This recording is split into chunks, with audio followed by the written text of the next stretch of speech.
கேரள அரசின் சட்ட நடவடிக்கைகளுக்கு தமிழ்நாடு அரசு முழு ஒத்துழைப்பும் தரும் என்று தமிழக முதலமைச்சர் மு.க.ஸ்டாலின் கடிதம் எழுதியிருக்கிறார்.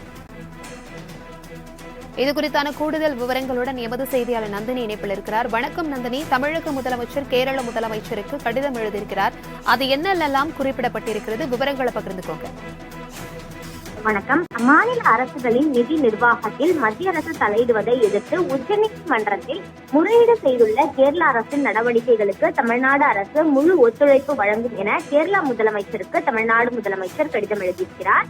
அந்த கடிதத்தில் மாநில அரசுகளின் நிதி நிர்வாகத்தில் தன்னிச்சையாக மற்றும் பாரபட்சமான கட்டுப்பாட்டை செயல்படுத்தி மாநிலங்களின் குரல் வலையை நெரிக்க மத்திய அரசு மேற்கொள்ளும் நடவடிக்கைகளை எதிர்த்து உச்சநீதிமன்றத்தில் முறையீடு செய்துள்ள கேரள அரசுக்கு பாராட்டு தெரிவித்துள்ளதோடு இந்த விஷயத்தில் தமிழ்நாடு அரசு தன்னுடைய முழு ஒத்துழைப்பை வழங்க தயாராக உள்ளதாகவும் தமிழ்நாடு முதலமைச்சர் குறிப்பிட்டுள்ளார்.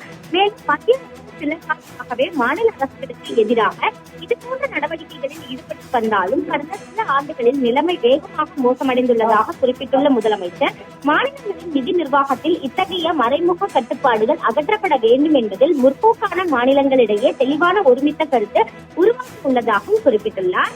தமிழ்நாட்டை பொறுத்தவரையில் மத்திய அரசின் இத்தகைய நடவடிக்கைகள் மாநில அரசின் முன்முயற்சிகளுக்கு நிதி திரட்டுவதில் குறிப்பிடத்தக்க பின்னடைவை ஏற்படுத்தியுள்ளதாகவும் தமிழ்நாடு முதலமைச்சர் தன்னுடைய கடிதத்தில் புள்ளி விவரங்களுடன் குறிப்பிட்டிருக்கிறார்.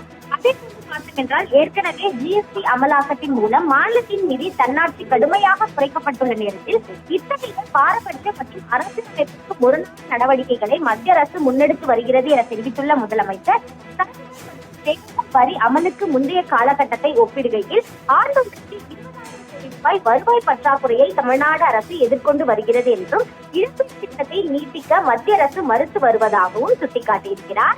நிதி கூட்டாட்சி தத்துவத்தை பாதுகாப்பதில் கேரள அரசின் உறுதிப்பாட்டை தான் முழுமையாக ஆதரிப்பதாக தெரிவித்துள்ள முதலமைச்சர் இந்த தமிழ்நாடு அரசு தனது முழு ஒத்துழைப்பை கேரள அரசுக்கு வழங்க தயாராக உள்ளதாகவும் இந்த முக்கியமான சவாலை எதிர்கொள்ள கேரள அரசின் நடவடிக்கைகளோடு தமிழ்நாடு அரசின் முயற்சிகளுக்கு ஒருங்கிணைந்து கொள்ள வேண்டும் எனவும் தன்னுடைய கடிதத்தில் தமிழ்நாடு முதலமைச்சர் கேரள முதலமைச்சருக்கு எழுதியுள்ளது குறிப்பிடத்தக்கது.